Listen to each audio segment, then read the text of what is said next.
people who wanted a copy of the recording. There we go.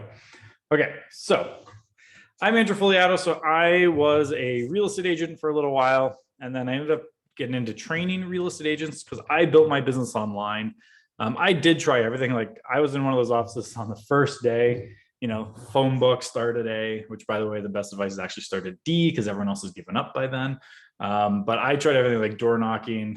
I got a deal on the second house I ever door knocked, and I thought this was going to be the easiest business in the world. And that was about the last deal I ever got knocking on doors.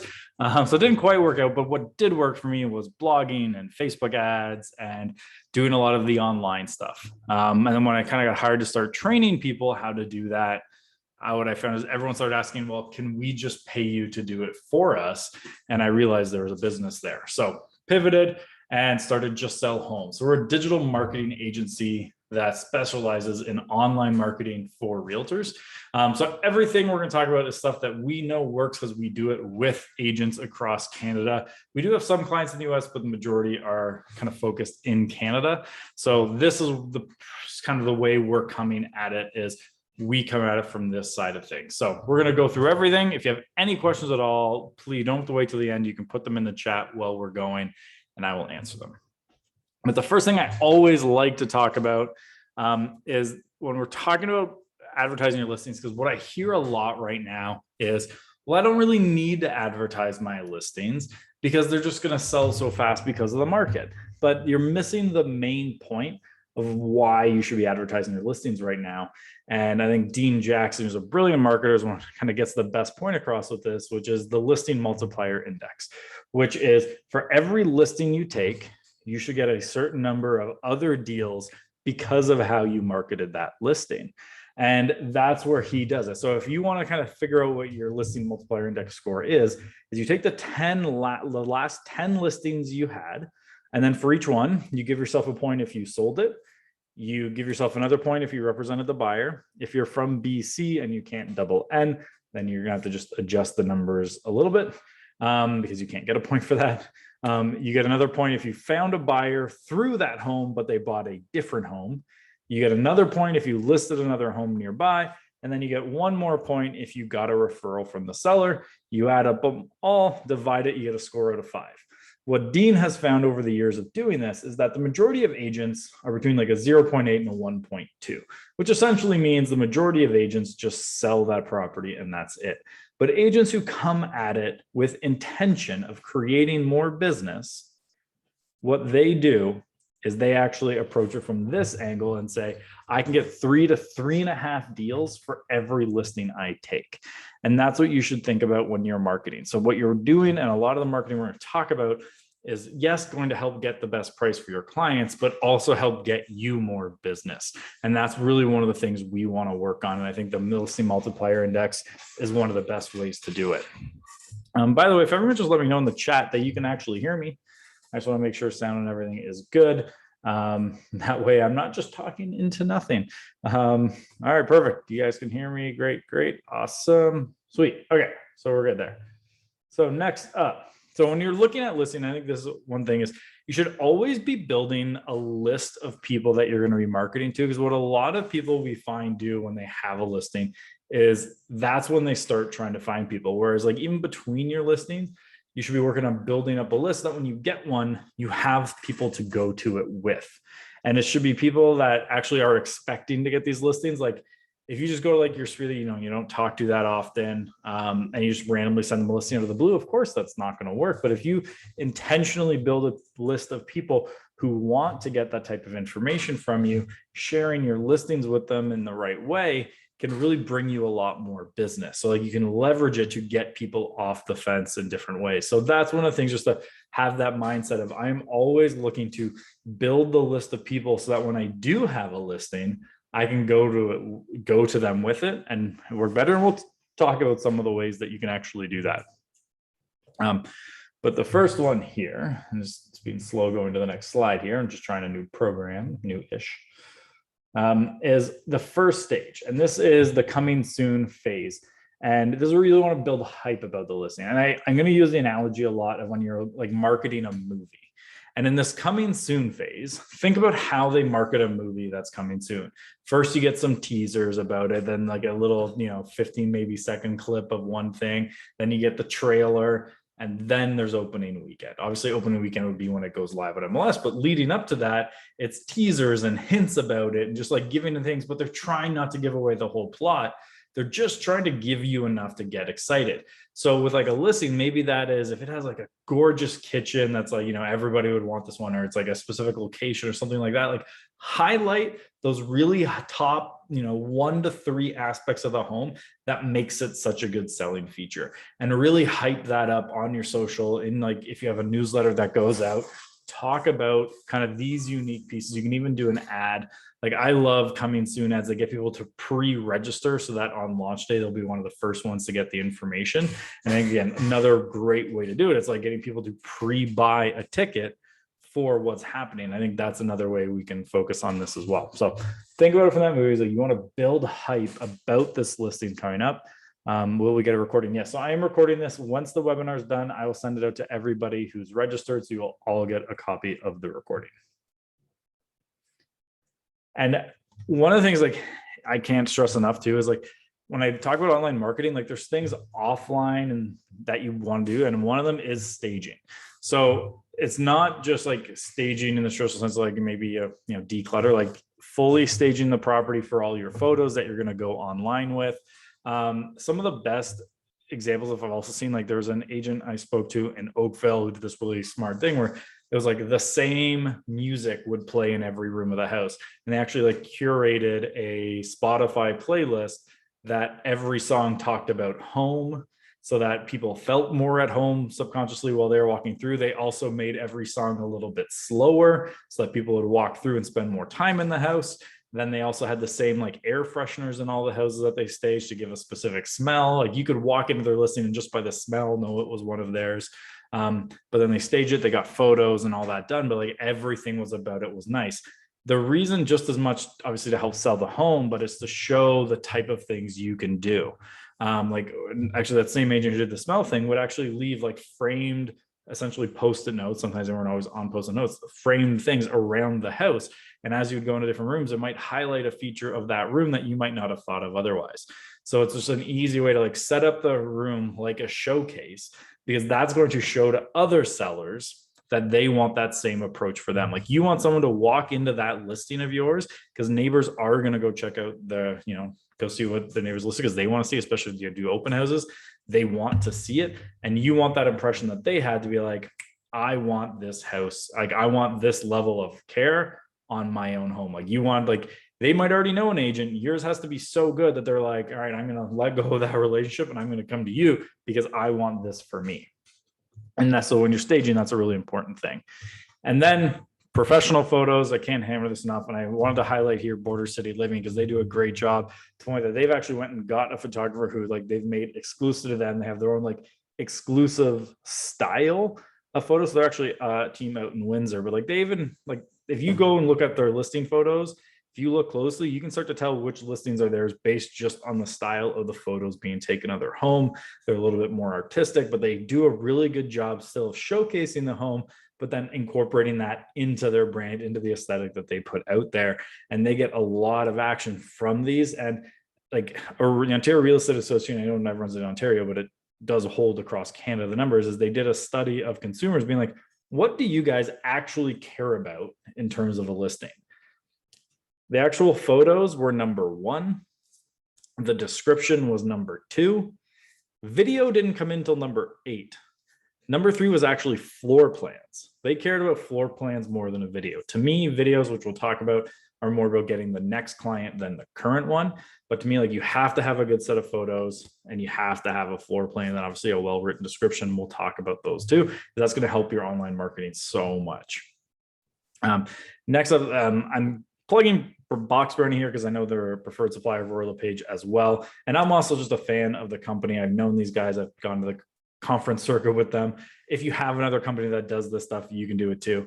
But what they do a really good job at, and this is a company, they're actually based in Australia, is like, for example, starting the far right here on your screen, like they can take that shot and turn it automatically in a dust shot instead of like having to wait for, have a photographer wait around for the sun to start to set to be able to get that photo.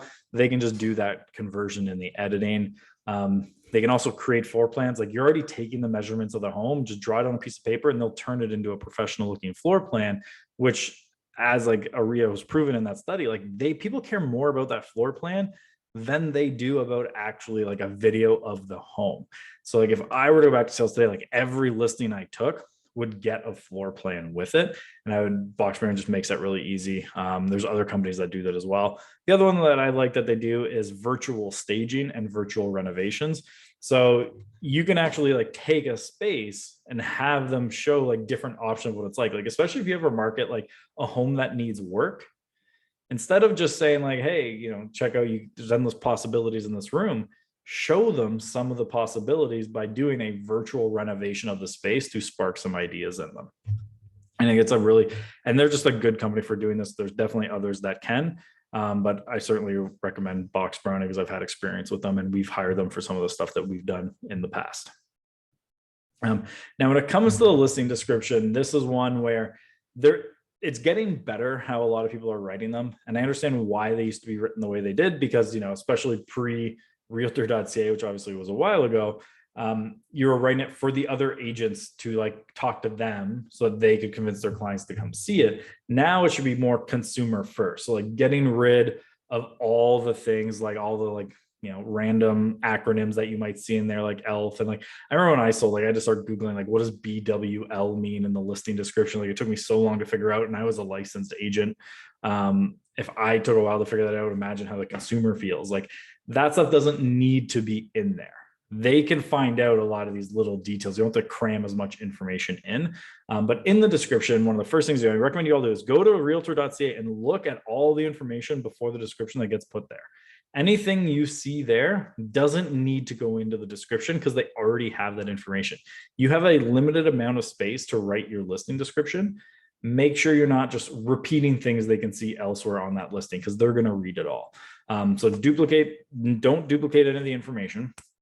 Write it for the consumer. And if you can tell it in a story format, which is tough with the space you're given, but if you can tell the story of like, what your day will be like when you get there. Like if it has a beautiful backyard, you can talk about like coming home from work and unwinding in that backyard that they have, or making a kitchen and hosting a party type of thing. But you can do that and just tell a story of the listing. Like I'd rather get less information across, but have it done in a little bit more of a creative way, and you'll get much more attention. You can do things to like get attention as well. Like I still remember to this day, it was like 8 years ago that I saw there was a listing where it's like, this home would be like if Chuck Norris and an angel had a baby. And it went viral on social media because like people couldn't believe that was the first line of the listing description and thought it was really cool. And it got the agent a ton of attention.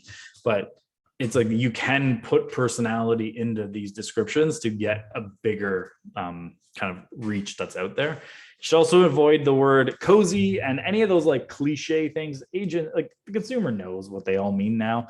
Like you can go on Reddit and you can find entire threads of people like essentially making fun of realtors for using those words and like translating these words, and there's memes about it. The consumers know what they all mean. So you don't have to like try and hide it into it. The other one is, there's actually an interesting one that actually came from Zillow, is they found that any home that in the description implies it needed work, like it was a fixer-upper, using the term fixer-upper, actually sat on the market longer.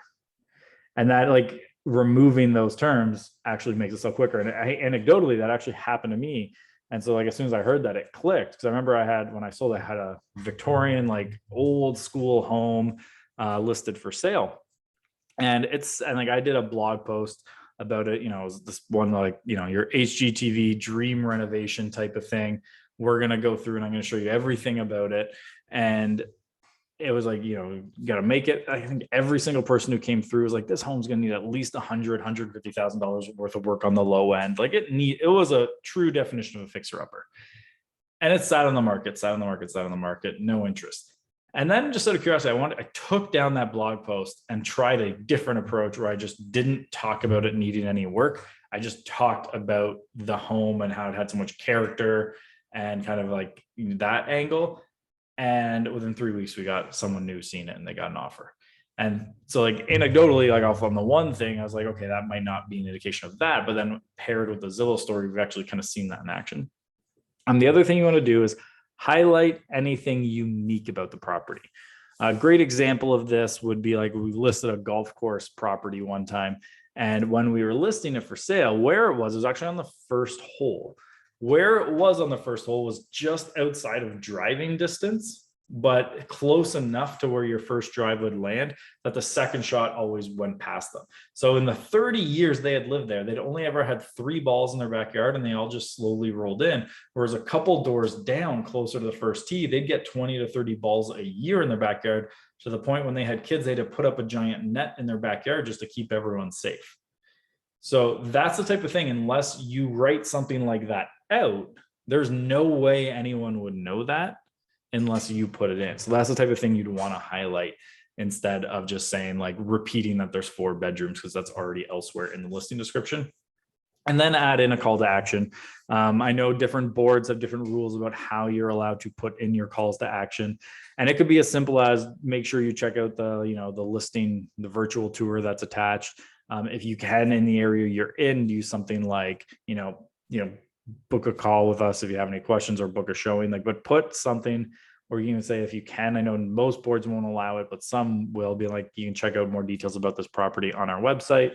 Again, you have to follow within your local regulations what you're allowed to do with your MLS, but some type of call to action that asks them to take a next step will always get more people to take that next step. So we always recommend put some type of call to action at the end of your listing description, and you will see that that action you ask them to take will get more than if you just didn't put it in there.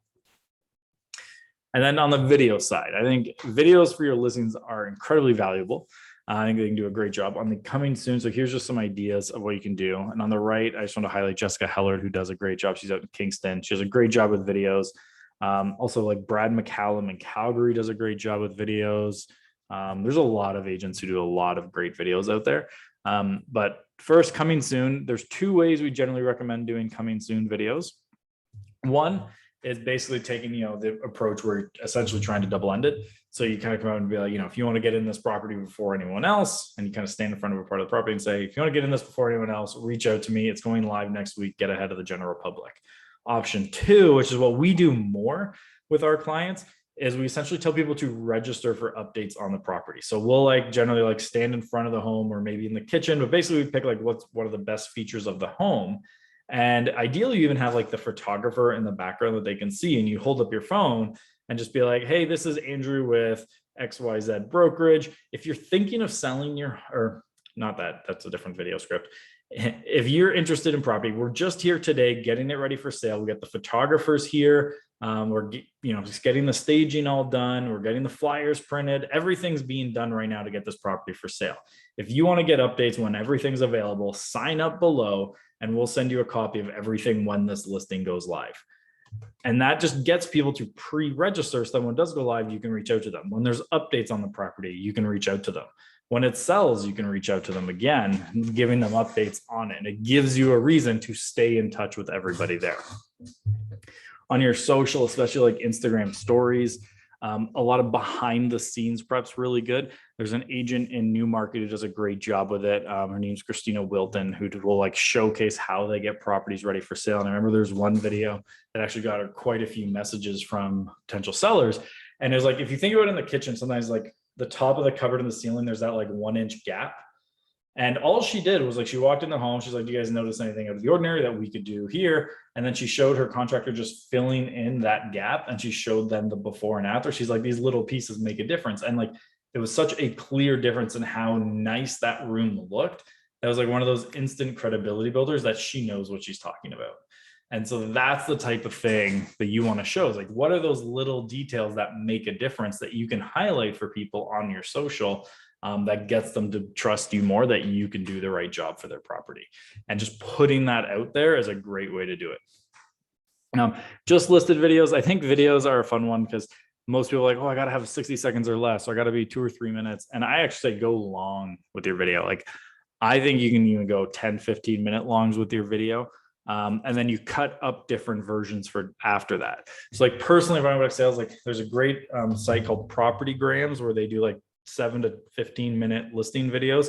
And they walk through these homes, what they talk about, and they sell the home. They're like, this is the room, why it was set up this way, and here's why it's done this way, and what you can do here. And they really like showcase the home, because if someone's going to spend $1 million or more on a house, they're going to watch a 10-minute video about it. If they're thinking of selling their home and they want to get the most for it, they'll watch a 10-minute video. But that's where it is. And then you take that 10-minute video or however long it is, you just make it as long as it is to get the home, like get all the points across. Then you cut a 2-minute version and a 30-second version and a 15-second version. And then you use those on social. So like you can take that longer video and cut up 15 to 30-second versions for Facebook and Instagram. And then maybe you have a couple minute version that, just goes out initially with then a call to action to check out the longer form version on your website or on YouTube. But having really like in-depth content on a listing is actually one of the best ways to do it. I always say, don't worry about length. Think more about, I want to get everything we need to get across about this property across here. For each listing, having a neighborhood preview, because obviously you can't just always have to sell the house. Sometimes you have to sell the neighborhood to people too.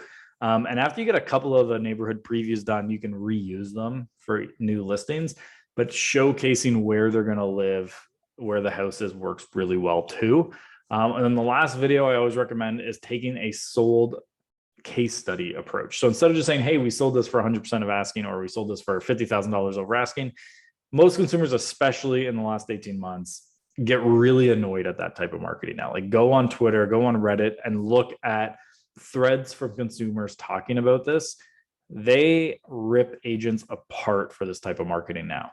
Like it doesn't, like they know the trick. They like you're listing under to generate a bidding war, and that the 100,000 over asking is essentially a meaningless number. So if you want to keep it simple, you can either, instead of saying it's sold over asking, say sold for more than the sellers thought they would get, or the preferred one, the case study route, is telling the story of how this home got sold. So you can be like, John and Sarah came to me because they were having a baby and needed a bigger home, especially with both working from home now too, when they bought this house. So we came over to their house, we took a look, and we started to stage it to showcase kind of the highest and best use of this home to the most likely buyer. So we staged the entire home. We had to do a little bit of touch-ups with the paint. So we had our contractor come in, do a lot of these little touch-ups to get it ready for sale. Then we had our photographers and our videographers and our floor plans made. We got everything ready. And then we started promoting, that it was coming soon on our social to build some hype about it. Then we got it listed. We had 27 showings in the first 4 days, generated 8 offers, and our clients were able to get 50,000 more than they even thought they would get for their home. And now they're actually put that money into the new nursery that they're going to need in their new home. So I'm really excited for John and Sarah. If you guys want to get similar results for your property, just reach out and we'll happy to apply our method for getting your home sold to your house as well. And now it gets people invested into it, and they're more like, I want that whole process for me. Like I remember the first time we did this, we took the approach. It was like a condo that sold for 1,100 per square foot, which at the time was the highest. This is years ago now, the highest price per square foot ever in that building. And so we literally did like, see how we got the highest price per square foot ever for this building. And a lot of the people responding and reading it were like, oh, I wonder if I read how they do it, maybe I could do it myself. And then you put so much detail about all the things you did to get this property sold that they're like, okay, I'm not gonna be able to do this myself. I just want to hire them. Like you're almost overwhelming them that you do so much for your clients that they're going to want to hire you to do it yourself, to do it for them. And I think these case studies are a really important way. And then eventually you build up these ones that everyone you talk to, you have a case study from their situation that you can show them. In terms of on your website, forced registration, I just want to touch on this because we get this question a lot. If you're not familiar with forced registration, it's basically they come to your website and either look at a listing or look at more than one, or to look at more than a couple of photos, they have to register. I don't think there's a right and a wrong here specifically. The pro forced registration, it becomes very consistent, the types of leads. So, for every X amount of dollars you spend driving people to your website, you'll get X number of leads. It's predictable. The downside of this is a poor customer experience. A lot of consumers don't necessarily like it, but you get more sales. if you're good at lead follow-up. If you're terrible at lead follow-up, I wouldn't even bother generating these leads, because if you're not going to follow up with them anyways, it's not worth the poor customer experience. But if you have a good follow-up system, like if you're using our LP Sphere and you're hammering them, it's a great way to do it. So forced registration, there is some pros to it, but also be mindful of how that impacts the perception from the consumer of your brand, because it is an annoyance to the consumers. And, that's not always a bad thing from your business side, but it depends again on the feel of your brand that you want the consumer to have. So it's not like you have to do it or you shouldn't do it or anything like that. Is it right for your business? You're the only one who can answer that. If you're unsure, my recommendation, test it out for a month, run through it yourself as if you were the consumer. Like picture yourself, okay, I want to get more information about this listing. Go to your website, find that listing, try to get information about it, and go through that process and see what it's like, and be like, if I was a consumer, is this an experience I would want? And then you can make that decision yourself if forced registration is right for you.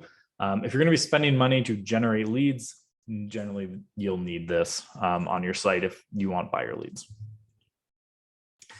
For your listings as well, blogging, I think, is a very underrated tactic, because here's what happens when someone sees a listing they're interested. Like they might go on realtor.ca or Royal LePage or any other site and see a listing. They're like, oh, okay, this is the one that I might want to buy. They'll go into Google, type the MLS number or type the address, and they'll pull up like 5 sites that show it. Except because of the IDX feed that's out there, it's all the same information on every site. It might be presented a little bit differently, but it's the same information they're getting everywhere else. Except if you can do a long form blog post, like I used to do 1,000 to 1,500 word blog posts for new listings. And the reason we did that is, like, we detailed everything about this property. We'd put every piece of information imaginable they might want to get about the property in this post. And it kept people here for a long time on our site and drove a lot of new traffic. And we get leads every time we posted one of these blog posts. So it's a really effective way to do it. And it takes a little bit of time to write one, but it's worth it. So writing these long blog posts drives traffic. And the beauty part of this with Google is there's this misconception that they won't rank duplicate pages, which is not true. They're just not generally going to rank the same page twice if it's exactly the same. But what happens if everyone that they're searching for searches for like 123 Main Street, and they say, okay, all the pages out on the internet about 123 Main Street have the same information, so we're just going to show them. But if there's one that has in-depth information about 123 Main Street, that's going to shoot to the top of the rankings. Now, all of a sudden, you're going to be the top ranked one for this, driving people who are going to search for it. So from an SEO perspective, blogging unique content that they can't find anywhere else is going to drive way more traffic for you than anyone else could get. And it gives you an opportunity to put even more of your content and more of your branding in there, and putting a more forceful call to action, because it's on your site and you can put whatever types of calls to action you want. This is the way, to me, if every listing I got, I would do a long form blog post about it and talk about the neighborhood. I'd put some videos in there, take some photos in there, descriptions. I would even interview the seller potentially. I mean, when you get into like sellers or even like the sold case study I mentioned, you have to be really careful about like how much you reveal about them. Obviously, some people are more private than others. Some situations, like the example I gave of like John and Sarah, absolutely, like they're having a new baby. If they're comfortable with that, like you don't have to use their last names. You can be like, yeah, they came to me because they're having a baby. But if it was something else and they're like, well, John and Sarah are getting divorced because John was cheating like crazy, you're not going to put that out there online. You're just gonna be like, John and Sarah came to me because they needed to sell their home, or my clients came to me because they needed to sell their home. They had a change in life circumstances, right? Like you can be intentionally vague about these things, but the more details you give, the more it makes it real for people. And then like you can embed quotes from them into it and add that social proof. But blogging, one of the most underrated things from an SEO perspective for new listings that you can do, because it's low competition. And you're going to get out favor everyone else because everyone else has the exact same details about it. And you will have something unique, which Google loves, unique content about a topic. And then email. This is definitely, when you're promoting a listing, one of the most underrated ways to do it. And I would do several different types of email. So when you get a new listing, every lead you've had in the past that has looked in that area or for that type of home, I would send them an email. I wouldn't do it like a flyer though. I would send them an email to like, hi, name, you reached out to us in the past about this listing. We got a new 4-bedroom home coming in the north end of town. It's going to be on the market in a couple of days. Would you like more information about it? I see a question. Should the blog be on your website or somewhere else? On your website. Every piece of content you make should be housed on your website, and then you promote it in other places. But you want that to live on your website so that you own it. If you want to like copy and put it on Facebook, that's fine. But again, to me, you'd want your website to be the hub of all your content. And then everything else you do online is to drive people to that hub. So emails, again, like short conversational emails, like, hey, we got this listing coming up in a couple of days. Here's like, a couple of details. Would you like more information about it? Because you're trying just to get them to start a conversation and talk to you. And that way, when you start talking to them, you can have these conversations more in depth.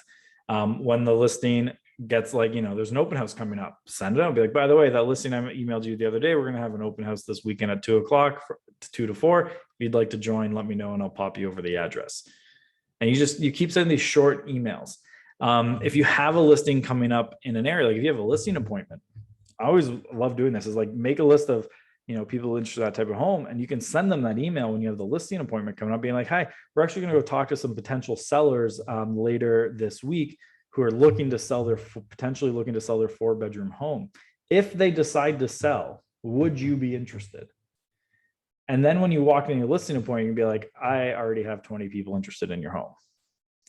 And it gives you a lot of options there to do that. So like what I like to do is like categorize all my buyers by like neighborhood, what type, like where do they live now, what type of home are they looking for, so that you can pull them up quickly and you can start like tagging them the right way and doing things like that. But these short, sweet emails are really effective, and you keep sending them out. Then personally, I would also, in my marketing plan, I personally send out a weekly email. Like if you're subscribed to our mailing list, you will see we send out an email every week. If I was an agent, I would send out a weekly email. And then in the section in that email, I would have my new listings, and I would promote them and send them over to the blog post on my website to get them to learn more information about it. But I basically always have a listing that's being promoted. If I didn't have my own that week, because I know, not everyone's lucky enough to have a new listing every single week, you can use other listings and just call it like deal of the week that you'd be promoting in your newsletter. Like, this is the best deal on the market right now in our town, and doing things like that. But I'd constantly be doing them. One more question about blogs. Should there be hashtags? How are consumers driven there? No. So on blogs, hashtags are irrelevant. Hashtags are a way that just basically, it started on Twitter. Now it's bigger on Instagram, that to like better find posts that are out there. SEO is just how you're setting up that post. So there definitely are like some specific ways to set up the post with H1 tags, H2 tags, H3 tags, keyword marketing, all that stuff. Like, we can get into the weeds on that a little bit, but basically Google will have crawled your website. And so when someone searches like 123 Main Street, they will have a list of all the sites talking about 123 Main Street. And they'll say, okay, well, if they search for this, we think this is the best site for them to see about this topic. This is the best answer. So they're going to go through this blog post you've written. So like, that's why you got to make sure, like, though you use the address a few times in it. And because your site is the only one with this unique content, and every other site about the listing is going to be the IDX feed, you're more likely to be ranked higher because you have more information than anyone else about it. But it's purely an SEO play, where essentially like the Google robot, the Google spider, is going to crawl your site, categorize it, and when they search for it, you'll be there. Oh, there's another question. Okay, we're good there. Okay. Instagram stories are also a great way to promote your listings. So as an example, there's a couple different ways you can do it. We've talked about. One that I really like to do is using the built-in features. And one of them is the question box. Like, you'll see a lot of people on Instagram use the question box, and they just use it for actually what it's intended for, which is submit your questions and I'll answer them in another story. But you can also use it as a lead capture box. So you can be like, here's some information about the listing. And on the last story about that listing, be like, do you want me to email you all the details about this listing? Drop your email in the question box below. They put their email in, then you can go pull those out and start a conversation with them over email. Or you can invite them to reply. But using stories, like, everyone I know who makes good revenue from Instagram in a service-based business, so realtors, mortgage brokers, stuff like that, us, like most of that business is coming from Instagram. The reason for that is it's private, right? Like if I reply to a story, it only goes to that person and we can have a conversation. Whereas if I'm replying publicly, I might be a little bit more guarded about what I say. I'm not as likely to comment because I don't want everything to be seen publicly. But those private interactions are worth a lot more to you. And so you're encouraging that type of response. Like things just going slow. So the other one, and this is actually a great one that I think works really, really well, is leveraging your clients. And I mean, this idea came to me one time. So I sold my house. I was still licensed, but I was running this business. I had just had a baby and I didn't have time to list the house for myself. So I actually hired my mentor to sell my home. And so when he sold it, I took a photo of the sold sign with a sold rider on it. And I said, thanks so much, Marcel and Barb, for selling my home. And I just like a very appreciative type post. And I had some agents reply just being like, oh my God, I wish every one of my clients would do this. Like, have you guys ever thought like, I wish my clients would post about me? Well, give them all the tools to do it if you want them to take an action. So what we do, and we've set up like the templates for a few clients, is like basically create on, and Canva is the easiest way to do this, create some templates that all you have to do essentially is plug in their information. Like plug in the, and like as the examples you can see here, you just like change the address, change the photo, and then give them the description with instructions on how to post that on Facebook, how to post that on Instagram. And in your listing presentation, be like, you know, we're going to try all these different things to get your home sold. One of them is going to have you post it within your own network. And then when, since you're giving them the image and the caption and the hashtags to use, you can even say, and then in the caption being like, if you have questions about this, reach out to my agent, and then you put your information there. What this does, it gets the listing out there to their network through them, but with your promotion in it. Otherwise, they might just go and grab like the realtor.ca link and share that on their personal. Most people are going to share that on their, in like their social media anyways, because they want to get their home sold. You're just giving them the tools to do it better and in a way that gets you more people to come through. And then when it sells, like there was actually an agent in Peterborough, I believe, Wade Hamlin. He does a great job. Is every time someone buys a home, he will actually send a photographer with them, and they have like one of those like blackboards, and it'll be like, I said yes to the address, and has his handle underneath. But he does like a social media photo shoot of like kind of artsy photos to capture the memory of their first home. They're going to share that like crazy. And the reason he does that board that's like, I said yes to the address, is because then he can also put his Instagram handle there, and people will then search that, and it also gets him more promotion.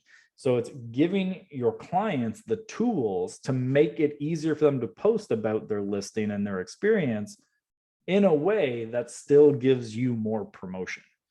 And that's when that works really well. Same with like client gifts. When I'm looking at like when I send out a gift outside of like the appreciative side of like, I don't just send them out to anyone, I actually do it in specific situations where I appreciate it, is we will send them out in a way that we want them to post about it. But or like to get people to start talking about us. So I will never put our logo on a gift we send someone. If I were you as an agent, I would never put your name on it. Like, so what we've done with a few people that we've sent gifts to is I'll take like a bottle of whiskey, for example, and I'll actually have their name engraved on the whiskey itself. So like we had one guy, he was a broker of record who was sending us a ton of business. Like he probably in like a 6-week period sent us like 12 referrals, and half of them closed. So I got like a really nice bottle of whiskey, and then I engraved it with his name. So it was like the Nick Profeta edition. It was a beautiful bottle. It had his name on it. Of course, he then posted, as soon as he got it, he was like, this is so cool. He started posting on social that, and he tagged me, and then people started messaging me. It sits in his office because you're never going to drink something that's engraved with your name on it. And now people ask, where did you get that? Then he has to talk about me, and then they look me up, and then they find me. Like those, like we've probably sent out 5 or 6 custom engraved bottles like that, which don't cost much. It's like the cost of the bottle plus like $25, and then the cost to get it to their door. So from a output perspective, it's not that expensive, but it gets people talking about you. And then they always ask, and he's like, go check them out on their website. And they get driven to my website, then they get into our retargeting stuff. But those gifts after, like, it drives them to social media, and that for us works very, very well. And then we talked about this a bit before, but for case study for solds, I recommend doing it on video if you can. I understand that that's not always feasible, or you don't want to be on video. So you can also do it as a written post. You can do it like in this case, what the Shore West group did is they did like, it was more of an Instagram type of caption, but doing it in some way where you're highlighting the story from start to finish of how you got that property sold is way more effective than, again, like we talked about the, hey, I sold this for $50,000 over asking. So highly recommend doing it as a case study format. From a Facebook ad perspective, there's a couple different ways to go about this. You can either do it as a lead focused ad or as a like a more of an engagement style ad. Facebook lead forms are probably the best way to get leads. Like we average, when you're talking about a listing, $1 to $3 for a name, email, and phone number when it's listing related. It's actually a very consistent price. You might get the odd listing that's higher than that, but if you set it up the right way, you will basically get leads every time. It's like, as an example, if someone hires us to run an ad for listing and they don't get any leads, or they get like one or two, their next listing's free. And I don't give out a lot of free listings. Like, it's very rarely that this will happen. Like, it's like the easiest way to get leads is just a Facebook lead ad, give them a little bit of information and you can do it. But if you're advertising listings, you will have noticed in the last little while that there's been a lot of restrictions. You have your housing real estate ads that cause a lot of problems, and it removes your targeting. The good news, these hasn't really impacted results for us, but I did want to go over it. The first thing I just wanted to get everyone to understand is why they brought this in, because then you'll see that it's actually pretty important. It actually started because of a landlord in Oakland. He got caught running ads for rental units in his building, but he specifically excluded Black people from seeing the ad. He got caught. Facebook basically made an agreement. All right, we'll make people certify they're following housing rules. So if you remember years ago, you had to certify you were complying with local rules. Well, once you certified you comply, you could go right back to discriminating. Once again, then it was another landlord, I believe it was in Minneapolis or just somewhere in Minnesota the next time. They got caught once again excluding Black people from seeing the ads for their tenants, for their open units, and Facebook got fined $1 billion. Fair. They're actively aiding in discrimination. So they got fined $1 billion. Facebook brought in these changes to remove the targeting. That's why it's done the way it is to remove the ability to discriminate, because housing is a human right. So they do not allow you to discriminate anymore. So the restrictions now, if you're running a 15-mile radius, is the minimum. You can't change the age from anyone 18 up. You can't change the gender, which we never did. You technically can't use lookalike audiences anymore, but you still kind of can. They just call them special ad audiences now. The amount of interest you can choose is very limited. The reason is because this is actually the way around a lot of the rules before. So for example, like if I want to target like a certain group of people, like I'll use an example of me, like, Italians, I know very easily that I can just go in and be like, what would an interest be that an Italian would have that no one else would have? And I'll then just go into kind of those types of things, like maybe it's a specific type of soccer player or something like that, and target them that way, knowing that those are the ones who predominantly like that certain thing that I'm trying to do. So by removing those interest-based targeting options, it eliminates the ability to still discriminate. And the other thing is you just can't exclude anyone at all. That's actually the one of this group that annoys me the most, is I used to exclude all the agents from seeing our realtor ads, because, if I'm an agent advertising a listing, I don't care to pay to have it go in front of other agents. They have MLS. I want this to go in front of consumers who might become clients of mine. With that, all this being said, our cost per lead has basically stayed the same. This has not impacted our lead. Like if the industry average is about a 2% conversion rate, there's an argument that now maybe it's like 1.9, because you are getting a little bit more unqualified people coming through. But for the most part, when everyone we've kind of tracked things with, the results haven't really changed that much. So I don't worry too much about this. There's also still ways you can kind of get around it, but that's the topic of another webinar. But with that being said, you probably have a lot of rejected ads in your account. You have to clean up your account. The more rejected ads you have in your account, the more that you're likely to get your ad account shut down and not be allowed to run ads anymore.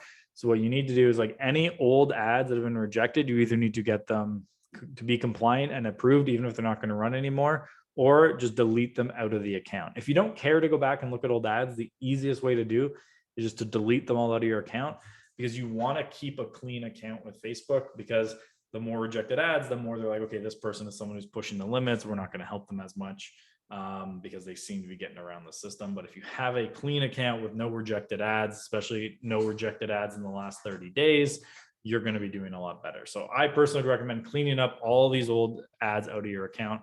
Quickest way is to delete them out. If you don't have time, if you have, say, like hundreds or thousands of old ads in there and they're all rejected, you either have to delete them all out or one by one go through and update them so that they follow the proper rules. And back to my original point, there's so much that we talked about here. Like, you got to always be building this list of people to advertise to. I highly recommend doing it. Like, we do it all the time at our business. Similarly, you should be doing this for yours, so that when you have something to sell, like one of your listings, you can then just go to your list, and you want to make sure it's somewhere that you're capturing it. Like your CRM, you want to be capturing in there. Because like tomorrow you could get kicked off Instagram, you get kicked off Facebook, you could be banned from any platform you don't own. You can own your CRM. So that's what you want to focus on, is owning your CRM. And that way that you can have this piece of things. And no matter what, even if like Facebook got shut down tomorrow, you could go to the next platform with your list and still sell to them, and you're still owning it. So that's my recommendation. And if anyone has any questions, please let me know. We do have a monthly or a weekly email that goes out where we have a lot of like what we're learning. This is originally our client newsletter that used to go out, and then people asked if they could pay to subscribe. So we made it available that you can get basically my insights every week in your inbox for the high price of $10 a month. That's it. It's $10 a month, and we'll send you a weekly email. You can unsubscribe anytime. But otherwise, if you guys have any questions, I'll stick around for a little while. If you want to talk to us about doing any of this for you, you can go to our website or go to bookandrew.ca, a book in a call with me directly. Thanks, John. Appreciate it.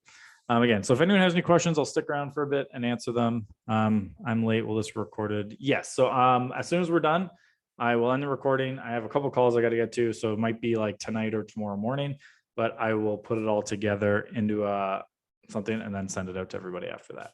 So everyone will get a copy of the recording as long as you're registered. Are there any other questions that I can help anyone with? You're welcome. You're welcome. All right. Thanks everyone for coming. It doesn't look like there's too many questions coming in. So again, if any questions do come up, feel free to reach out to me after, and I'm happy to answer anything you have. Appreciate your guys' time, and we'll chat soon. See you, everyone. Chat soon, Mary.